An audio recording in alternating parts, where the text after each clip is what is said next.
नमस्कार दोस्तों, मैं डॉक्टर भावेश। आज की वीडियो हम लोग देखने वाले हैं कि मेनोपॉज़ के बाद वेजाइनल ड्राइनेस क्यों होती है? वेजाइनल ड्राइनेस के साथ वेजाइनल पेन भी होता है, वेजाइनल बर्निंग भी होती है एंड मोस्ट इम्पोर्टेंटली मेनोपॉज़ के बाद जो फीमेल की जो सेक्सुअल लाइफ़ है, बिल्कुल बहुत हार्मफुल हो जाती है क्योंकि इतनी अधिक वेजाइनल ड्राइनेस के कारण और पेन होने के कारण जो उनकी जो सेक्सुअल डिज़ायर है, वो भी कम हो जाती है और सेक्सुअल लाइफ़ ऑलमोस्ट उनकी क्या हो जाती है, डिस्ट्रॉय होने लगती है। लेकिन एग्ज़ैक्टली क्या कारण होता है और उसको ठीक करने के लिए हमें क्या न्यूट्रिटिव डाइट लेनी चाहिए, ठीक? तो आपको बता दूँ मैं कि जो वेजाइनल ड्राइनेस है या जो वेजाइनल ड्राइनेस को प्रोड्यूस करने वाला जो कॉज़ है, वो एग्ज़ैक्टली होता है एस्ट्रोजन।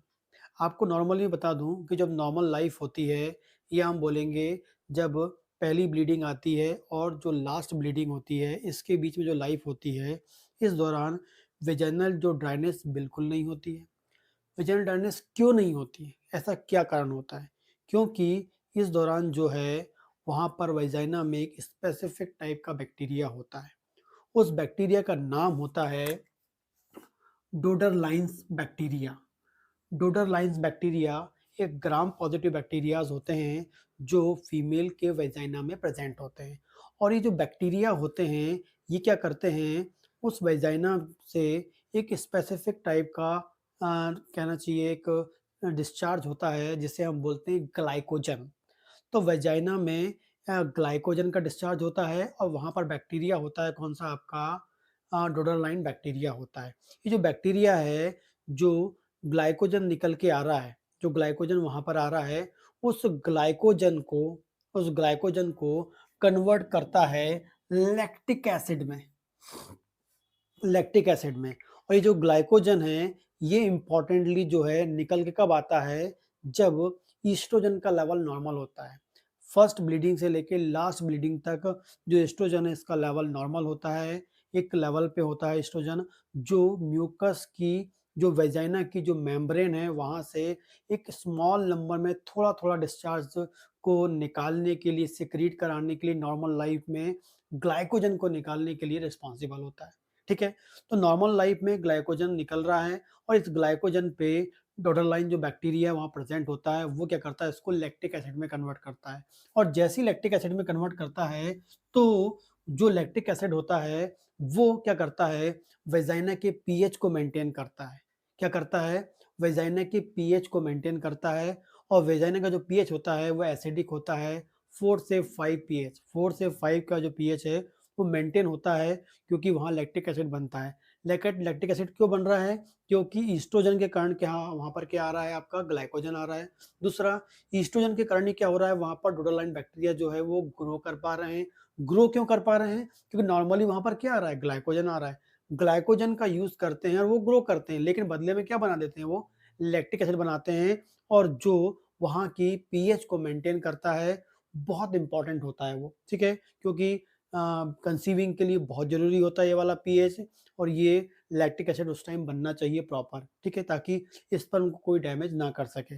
आगे बात करेंगे, ये जो बैक्टीरिया होता है, ये जो बैक्टीरिया है, जो डोडालाइन बैक्टीरिया है, जो वेजाइना में प्रेज़ेंट होता है, जो एस्ट्रोजन के कारण अपनी फंक्शनिंग दिखाता है, वो एक स्पेसिफिक और काम करता है, जो क्या रिलीज़ करता है H2O2 को रिलीज़ करता है और ये जो H2O2 होते हैं, ये इम्पोर्टेंट काम करते हैं, क्या करते हैं? वहाँ पर एबनॉर्मल बैक्टीरिया, इन्फेक्शन पहुँचाने वाले बैक्टीरिया, उनकी ग्रोथ को किल करते हैं, मतलब उनको ग्रो होने से रोकते हैं। एक प्रकार से वेजाइना का प्रोटेक्शन करता है डोडालाइन बैक्टीरिया। ये जो बैक्टीरिया है, एक तो पीएच को मेंटेन कर रहा है, दूसरा वहाँ की नमी जो होनी ड्राइनेस नहीं होनी चाहिए, नमी होनी चाहिए, उसको मेंटेन कर रहा है पीएच को मेंटेन करके और दूसरा क्या कर रहा है वो, वहाँ ऐसा H2O2 प्रोड्यूस कर रहा है, जो बैक्टीरिया को मार सके, ऐसा करता है और इसके अलावा क्या करता है वेजाइना की जो है नमी उसको मेंटेन कर रहा है, पीएच मेंटेन करके एंड जो है वेजाइना की जो थिकनेस है,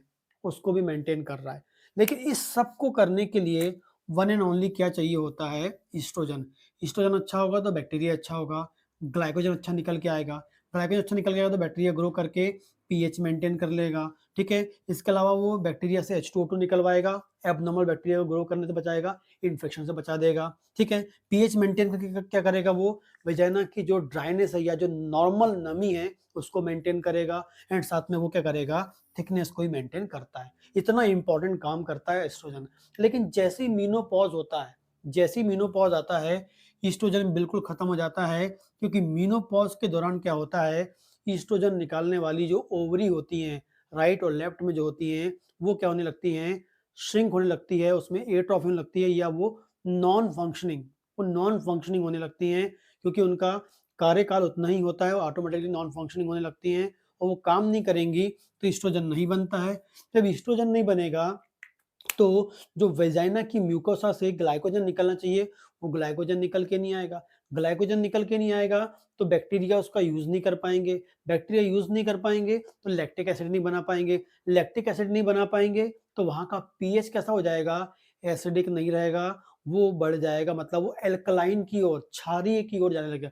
ये एसिडिक नेचर का होता है, वो क्षार की ओर जाने लगेगा, एल्कलाइन नेचर की ओर जाने लगेगा। मतलब इसका जो पीएच है वो 5 से बढ़कर मोर देन 7 या नियर 7 के आजू-बाजू रहेगा, ठीक है? 6.9 रहेगा या 7.2 इसके अराउंड रहता है। तो नियर 7 पहुँच जाता है मेनोपॉज़ के बाद, और जिस कारण से वहाँ का पीएच डिस्टर्ब हो जाता है, और ये पीएच जैसे डिस्टर्ब होता है, तो वेजाइनल का जो म्यूकोसा होता है, उसकी फंक्शनिंग बिगड़ जाती है। जिस कारण से वहाँ का पीएच चेंज नहीं हो पाएगा, पीएच चेंज नहीं हो पाएगा, वहाँ ग्लाइकोजन नहीं आ पाएगा, वहाँ की जो नमी है वो चली जाएगी। नमी चली जाएगी क्योंकि ग्लाइकोजन नहीं आ रहा है, पीएच भी मेंटेन नहीं है, तो वो नमी को डिसअपियर करने के लिए, या नमी वहाँ क्यों मतलब वहाँ सूखापन क्यों आ रहा है? ड्राइनेस क्यों आ रहा है?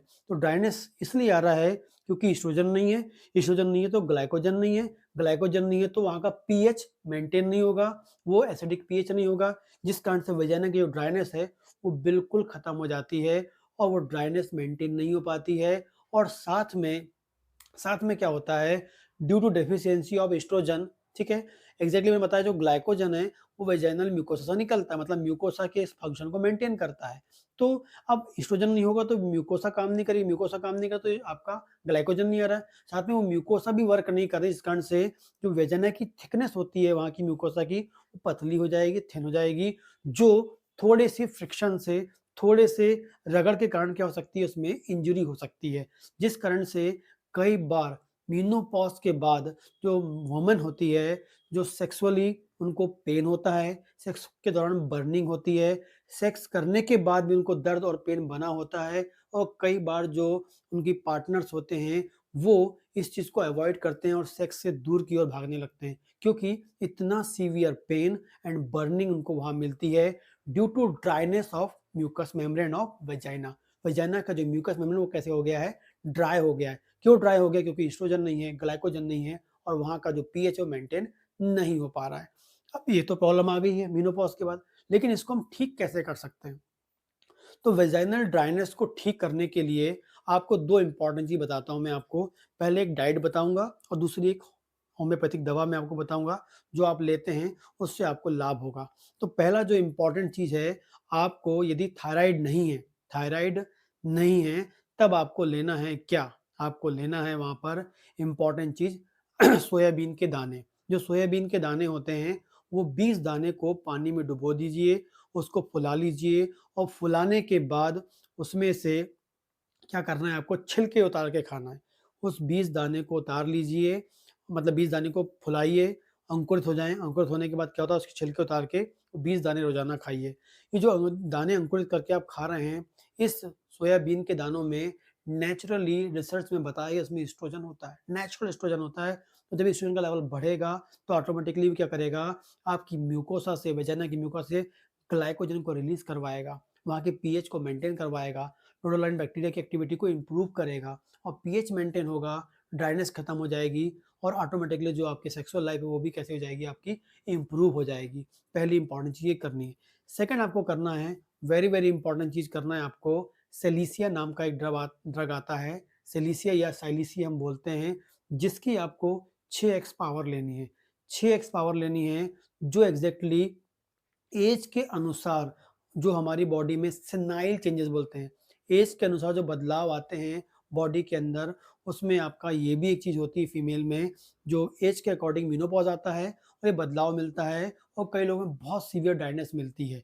तो उसे कम करने में जो साइलिसिया 6X आप ले लीजिए, जिसकी 4 गोली सुबह, 4 गोली दोपहर, 4 गोली शाम, लगभग कुछ दिन तक आप खाते हैं और साथ में सोयाबीन के दाने आप लेते हैं, ये रोज़ाना आप करते हैं, तो जो ड्राइनेस है ऑलमोस्ट आपका क्या हो जाता है, खत्म हो जाता है और जो आपकी पेन है और जो बर्निंग है, वो बिल्कुल खत्म हो जाती है। ठीक है, जिसको थायराइड है वो सोयाबीन के दाने ना ले, उसकी जगह वो ये जो दवा बताई ये ले सकती हैं और इसके अलावा कोई क्वेश्चन होता है तो आप मुझे कमेंट कर सकते हैं और यदि आप मेरे से कंसल्टेशन चाहते हैं, तो आप ऑनलाइन कंसल्ट कर सकते हैं अपॉइंटमेंट लेके। नमस्कार दोस्तों।